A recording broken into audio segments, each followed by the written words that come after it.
No, you should be dead, and you should be running. Mortal Kombat 2 was a mega popular arcade game that built upon the success and controversy that the first Mortal Kombat game created with its over-the-top violence, even though by today's standards it really was goddamn tame, where you could rip out the spines of people, you could just throw all kinds of shit such as fireballs, you could throw all kinds of blades if you were Sonya Blade, and you could face off against bosses and have a great old time, and the government didn't want that, so they were like, video game violence is going to lead to the devolvement of society. So Mortal Kombat 2 came out and upped the gore, the graphics, and every goddamn thing as far as the character designs. It was really goddamn cool. Mortal Kombat 3 came out, but Mortal Kombat 3 isn't out in the film era yet. And basically, Ed Boon and his team have created quite the iconic franchise. It has had its stumbles. It certainly had its questionable spin-offs as far as video games. And also, Mortal Kombat 2 is a continuation of the reboot of the Mortal Kombat films that came out in 1995 and Mortal Kombat Annihilation that came out in 1997. I would call it Annihilation, but it really was just a complete abomination. And then everything went on ice. And then when 2021 came around, HBO Max, well, along with Warner Bros. Discovery, basically says, you know what we're going to do? We're going to release all our theatrical releases in theaters and on HBO Max, and that is where Mortal Kombat 2021 comes in. That basically just had tattooed on its goddamn forehead, we're a setup movie. That's all we are. We're going to give you just enough with some characters that you like, but we are going to give you a character, an original character, in Cole Young that is so goddamn bland and void. Nothing against Lewis Tan, but boy, oh boy, Mortal Kombat 2021, upon rewatching, didn't give us nearly enough to inspire us that a sequel would be any better. But this got quite the marketing campaign. And basically after the events of the 2021 film, where, again, just enough stuff was going on, they teased a few things that were going to happen, and now we have this sequel that was supposed to come out in October of last year, and then got delayed until just today. So, this was directed by Simon McQuoid. I think that's how you say it. Hopefully not Quaid, hopefully not related to at least Dennis or Randy Quaid. That being said, he did the 2021 Mortal Kombat movie that honestly had its moments and did at times capture the spirit of the games, but it also had severe issues as far as its narrative, as far as the aforementioned Cole, and just the fact he beat fucking Goro. He beat Goro. He beat Prince Goro. Why? Why would you do that? Why would you have this bland, vanilla, cardboard cutout character that had an admittedly cool power? Why would you give him that? I really wasn't harsh enough on some aspects of Mortal Kombat 2021. But anyway, writer Jeremy Slater came in. Hopefully not related to Christian Slater. At least not Christian Slater's character from If I Had Legs, I'd Kick You, or Alone in the Dark. Let me see how more sub-references I can make. So Jeremy did The Lazarus Effect. Oh boy. He did Fantastic Four. Yay! 2015. Oh. He also did Death Note, the Netflix one. And he did Godzilla x Kong, the Nude Empire. I think it was the Lewd Empire. Actually, I think it was just the New Empire. At least had Rebecca Hall in it. So anyway, basically, if you saw Mortal Kombat 2021, that's what I'm calling it, because I could just call it Mortal Kombat, but the 1995 one exists, despite the fact that the director is a fucking idiot. I enjoyed that one for the cheesy nature of it. Annihilation was absolutely terrible. Abysmal, looked 10 years older than the 1995 version, somehow. And this one basically continues the story of the surviving characters, and also was going to introduce Johnny Cage, played by Carl Urban, who was perfect for this role. I will say that. He absolutely captured the unintentionally hilarious nature of Johnny Cage being a great martial arts master, but a washed-up actor, and Carl Urban captured that perfectly. Now, Carl Urban, in English, is not an A-list actor, but he is really gifted. He will star in stuff like The Bluff, which wasn't very good, but he will also be in other good projects. So when he was announced as Johnny Cage and I saw the trailers, I'm like, okay, I don't necessarily know how this is going to go, but let's talk about the rest of the cast. We have Kitana, played by the very gifted and uber fucking, my God, Adeline Rudolph. I was going to get to her name eventually. She was in The Chilling Adventures of Sabrina as Agatha. My God, she is gorgeous. Good grief. She looks great in that Kitana costume. Also, she's not bad in the movie. We have Shao Kahn, the vicious evil overlord, along with Shang Tsung. So basically, Shao Kahn is played by Martin Ford. Don't know how I feel about Shao Kahn having a very, very English accent that almost borders on Australian. G'day, mate. And then we have Jade, played by the equally gifted and equally gorgeous Tati Gabriel, who was in The Last of Us, and she was also in Uncharted, and she really rocks that shaved head well. I mean that. Hair, no hair, doesn't matter. She rocks that look, and she has great screen presence. So she's Jade, so there we go. Jessica McNamee returns as Sonya Blade. And we have Jax, we have Liu Kang, we have Kano, oh Kano, we have Cole, oh boy, we have Kung Lao, enter the fist, you're already dead. We have Baraka, the guy with the blades on his hands. Yeah, in case you're not a fan of the video games, you're probably lost with the intro and probably lost with this introduction to the cast. I do want to, however, mention that there are other characters in this, such as Quan Chi. I'm not really spoiling any of this stuff, because if you look at the cast, you'll see. But also, Queen Sindel is played by Anna Thu Nguyen, who, yes, more of her, please. So basically, in this, we have Sonya, Jax, Liu Kang, along with Cole. He's there. I'm sorry, the character's just so bad. And Lord Raiden.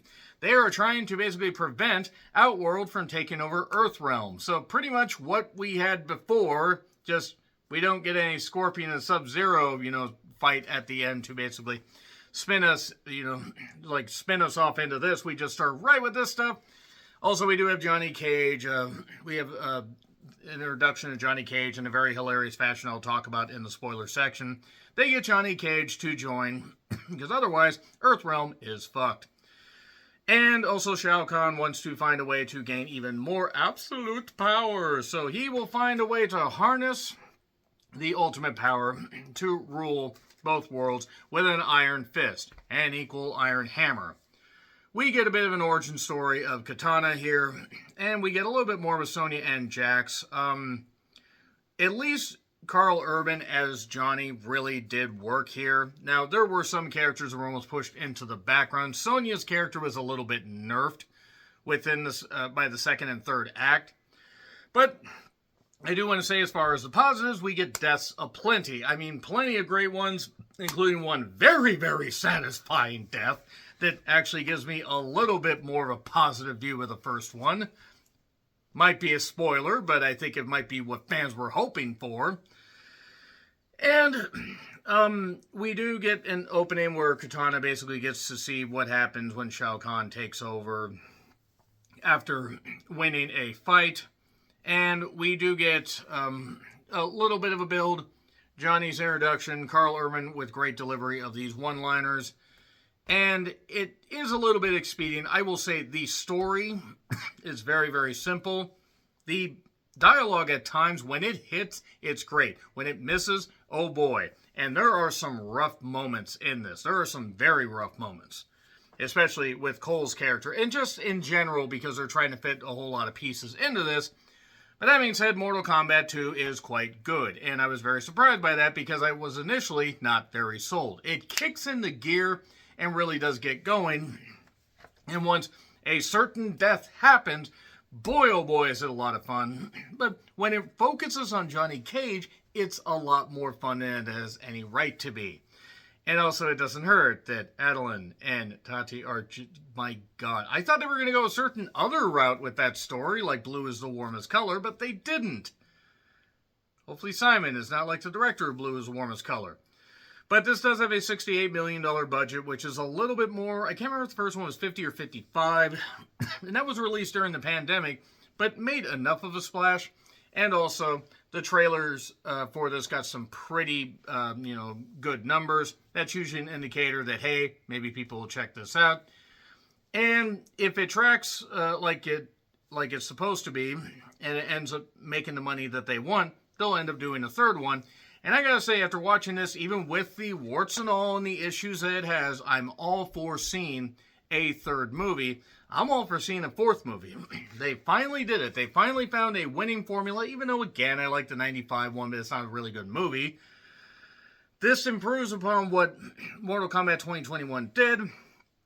And again, it's just really, really entertaining. It's in theaters if you want to check it out. So I'm going to get into spoilers. 3, 2, 1, and spoilers. So we start at the beginning, where there was rap, as our Lord and Savior Dr. Dre once said. And we have Kitana's dad trying to battle Shao Kahn. He does okay, but then he gets killed. He gets his fingers cut off. He gets destroyed. Sindel kills a few guards, but then basically kneel before Zod. So Shao Kahn takes over. I forget the name of this... of the place. I actually forgot the name of the Aegeus, the Aegeus armor, or however the hell you say it, like that you get in Final Fantasy. So anyway, they're taking over, and after certain things are going on with Lord Raiden and his crew, they get Johnny Cage. We do get the introduction, a funny thing of Johnny Cage, like it's a 1996 retro tape from New Line Cinema. It's got the Chiron and everything, and he's beating up people. He kills a whole bunch of henchmen, friggin' leapfrogs over a goddamn rocket launcher after throwing a pipe and stabbing a woman. But now, he's not doing all that well. He's a washed-up actor. Comic-Con isn't even going all that good, and he ends up basically being talked to by Lord Raiden and Sonya, and basically the idea is they are going to end up getting him to be part of Mortal Kombat. Now, mind you, he doesn't initially want to do it, but because he was chosen by the gods, he can be brought in at any time. More on that in a bit. Meanwhile, Liu Kang is trying to get revenge for what happened to his brother Kung Lao, the one with the hat, who got killed. He got sucked off by Shang Tsung. He sucked his soul out. I run a clean show.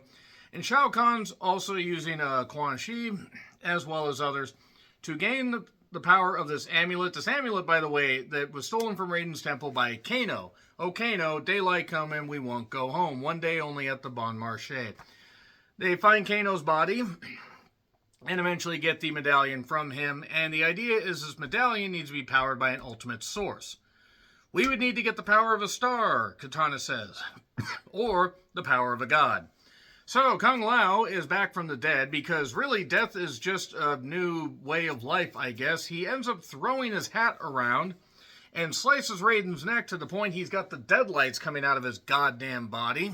And his essence basically, most of his essence goes in the amulet, which is enough to put on Shao Kahn's chest, and now he is running this whole thing. So, Kitana's under his spell, Sindel's under his spell, and Jade is, loyal to Shao Kahn. She's got her bow staff, but she's very loyal to Kitana. I would like to have seen how fiercely loyal they both were to each other, but I digress. I'm not saying, I'm just saying. So, moving on from that,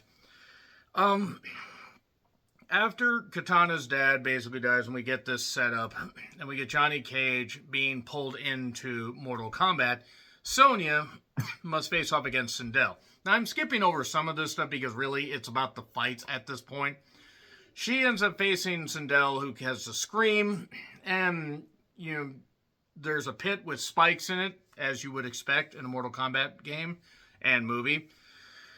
And she being Sonya, ends up actually killing Queen Sindel by kind of using the environment against her and stabbing her head through the spike, or the spike through her head in English. And there we are. Now, mind you, Raiden still has the throat slit. They don't bother closing that. Then again, he's a god, but he's got just enough energy to talk a little bit and throw a little more exposition. And Cole tells Johnny Cage, look, I said goodbye to my wife and kid. I may not come back, but I'm okay with that. And it's a good thing he's okay with that, because then he faces off against the now immortal Shao Kahn. And even though he does the armor thing where he can gain power and, gain strength, the one thing he didn't armor was his head. And Shao Kahn manages to smash his head I popped so goddamn big for that shit because it was so goddamn good. Now, before that, Kitana faces off against Johnny Cage. And Johnny gets a few licks in. Moving on. And Kitana does have, or Adeline has a couple good lines as Kitana. It's like, Johnny's like, I don't want to feel bad about, or I don't feel good about hitting a woman. She's like, oh, don't worry, you won't. God, that's amazingly attractive woman. Good Lord, she's attractive. So, after winning but not killing him because Shao Kahn was watching, she needed to make the fight look good. Jax, who's got the metal arms and everything, and is Sonya's right-hand man, or partner, ends up facing off against Jade, and ends up beating up Jade, but spares her. Why does he spare her? Because Kitana has this amulet that her dad gave her that is from Lord Raiden, the God of Thunder. Oh, not Lord Raiden from Portugal. Okay, I'm glad we cleared that up. She's traversing to Earthrealm to basically talk to Raiden, also check on Raiden, check on the other fighters. And now there's these crystals in the air, because we can feel it calling in the air tonight, oh Lord. And there's 5 blue, 5 red. And as they tick down, basically the first one to get to 0 loses. And yeah, Earthrealm's fucked if all our blue goes out. If we're not blue, dabba-dee, dabba-die. So, Cole's dead, thankfully. Sonya has won against Sindel. Johnny lost against Kitana. And now other stuff's going on. But also Bihan, a.k.a. Sub-Zero, is still lurking around. He's more of a shadow at this point in the Nether Realm. And Scorpion, there are character names here that I actually just totally forgot about, and you'll forgive me. I do also want to say that, again, Martin Ford, I think, does fine as Shao Kahn. I think he has a physically imposing presence, but just him with a British accent, I just don't know about it. Now, that being said, we get some more gory fights. We get Liu Kang and Kung Lao, where Liu Kang is using, the fireball, that kind of stuff. Kung Lao has his sawy hat, but Kung Lao, they're brothers, so Liu Kang's still trying to get through to him, but eventually tricks him and does this really cool part where he just drags his brother's body across the hat and saws him. I'm going to save you, but not today, basically, is what he's saying. And Shao Kahn, immortal, all this. Johnny Cage realizes that he needs to fight. He needs to do some good things, but he doesn't know how to fight because he's just an actor. So they go to this village with a bunch of Barakas. Baraka is the one with the, the weird, nasty teeth. And also, the one that just goes like this. So that being said, he also has the blades on his arms, and he can fire the blades. And Johnny ends up kind of pissing him off, so he ends up fighting him. And it's almost like he's going to lose. Actually, a pretty hilarious fight, in all honesty. But then, yep, basically Johnny ends up realizing, wait a second, I need to act. I need to do acting. So he does stuff like he did in the movie in the beginning, the spin around, this kind of stuff. Some really entertaining stuff from Carl Urban, and he ends up winning over the Baraka people. I forgot what their tribe name was. I don't really care. And they're going to sneak under these tunnels to get into Shao Kahn's castle. Now, the amulet is in this little deal that needs to be basically pried apart. Fortunately, Jax has metal arms. Unfortunately for them, Shao Kahn's the aforementioned immortal and has a big old hammer. And Liu Kang tries to set him on fire. You can hurt him, you just can't kill him, because that's what immortal means. But Liu Kang gets beat up. Sonya gets beat up. Jax manages to free the goddamn, medallion or amulet in this time. But Bihan, Sub-Zero, ends up taking it to Netherrealm. Jax also gets his arm ripped off and then ends up getting stabbed and killed. So, good job there, Sonya. You with your weird Nuva rings and everything. You couldn't save him, could you? Oh, yeah, she's got the weird laser ring things that she's had since, I think, at least the first game or the second game. I'm trying to actually remember. So, Lord Raiden, by the way, is still completely cut off. Kano was resurrected, and Kano decides, you know what, I'm going to turn good, because I don't like the fact that these people didn't really help me. He got his eye restored by Quan Chi, but he's like, you know what? maybe I actually was kind of a dick and kind of rude and everything. So he decides to turn good and help out. So he's going to help Johnny go to the nether realm. And they end up going, and they find Scorpion, who's related to Cole. By the way, your lineage is dead because Cole's a fucking bland idiot. But they are in this pristine Japanese area. But then once Scorpion basically says nightmares can exist here, but dreams can also. Once he finds out that Bihan Sub-Zero is alive, it turns sour. He agrees to help them get over here, all that. And also Sub-Zero can do the weird shadow thing that I remember there's stuff from the games. I just don't remember. I don't think it's smoke. People more experienced in the games, let me know. But well, basically the plan is to keep Shao Kahn immortal, win the last fight, and do all this. Jade ends up betraying Kitana because she's loyal to Shao Kahn. But obviously, this is going to be a bit of a trick. She ends up basically breaking this, little piece off of her staff. This does not look like a staff. And it's a laser staff, and I'd say again, Tati, Gabriel, my God. Gabriel, my God. Looks incredible in this.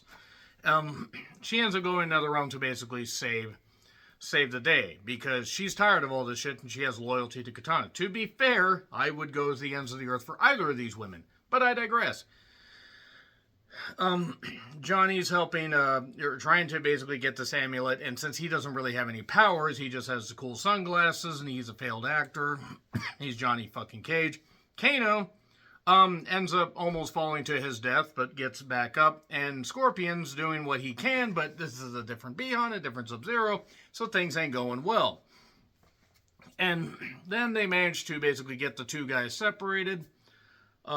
Scorpion does the thing, get over here, he separates them, slices the one up, and now Bihan is without his, shadow power thing, something or other. Meanwhile, Sonya is trying to take down Shao Kahn, so is Liu Kang. Liu Kang gets stabbed, so he's not doing too well. But then he says, you know what, this is just the beginning. And we're well into the movie, Liu. I don't think that's how time works. But he's going to go and rescue his brother from the underworld, despite the fact that he's dead. Whatever, it's fine. At this point, I'm well invested. Especially since Cole died. I'm sorry. I can't get Michael Cole dead, I gotta have this Cole be dead. So, as they're continuing the battle, Sonya's basically getting all fucked up, but she sees that Kitana's there, because Kitana has been called weak, and a whole bunch of stuff. She couldn't take down Shao Kahn, she couldn't do this.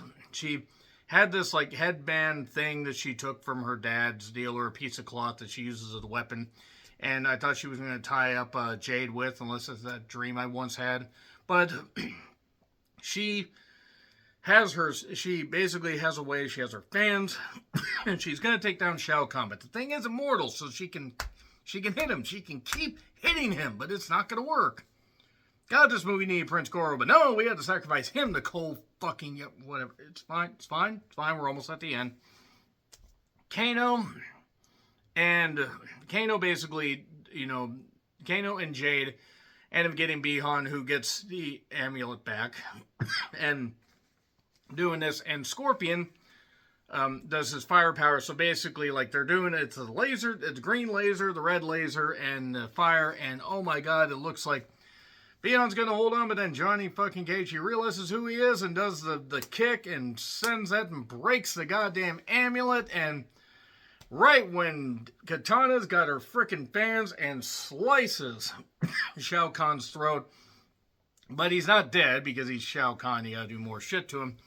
So she's finally doing stuff, but then, oh my God, Shao Kahn has her by the neck and calls her weak and calls all kinds of things, and it's just not, it's not going to work. She just isn't strong enough, and her dad reminds her of who she was, that she took that cloth from him, that thing she uses to tie men up. God, what it did, never mind, it's fine.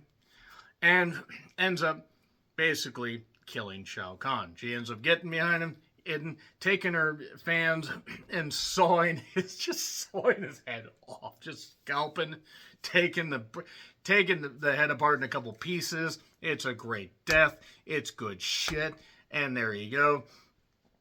And then she basically gets the people to stand up because we're going to be equal. Sure, I may have lineage, but we're going to be equal. We're going to be a new whatever town this is with blackjack and hookers. Her and Jade are together. Jade is her queen. I really need to see that celebration. And Johnny realizes he has powers. Raiden, by the way, is alive because Raiden got his powers back, and then Shang Tsung says, "No, you should be dead, and you should be running," which is great. Okay, that was good. Understands its audience, and it was good shit. It was really, really good shit. The fact that she was able to saw Shao Kahn's head off, it's fitting. Quan Chi can be a villain. They can bring other people back. They can do this stuff. Don't bring Cole back. Just pretend he's over there, and you can't find him. He got lost in the mail or something. But yeah, I enjoyed Mortal Kombat 2 quite a bit. So I'm going to give it an A-. That's what I'm going to give it for the entertainment. It has a lot of issues. Do not misunderstand me. But I was thoroughly entertained. In closing, I know some people have wondered why I haven't been doing individual movie reviews. You probably can tell that I sound a little bit rough. It's not just that, guys.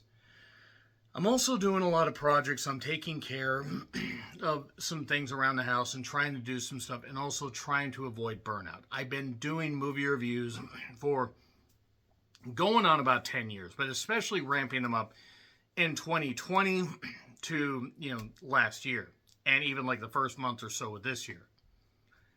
I'm burned out, guys, so I'll do occasional ones. I'll do movie recaps when I can.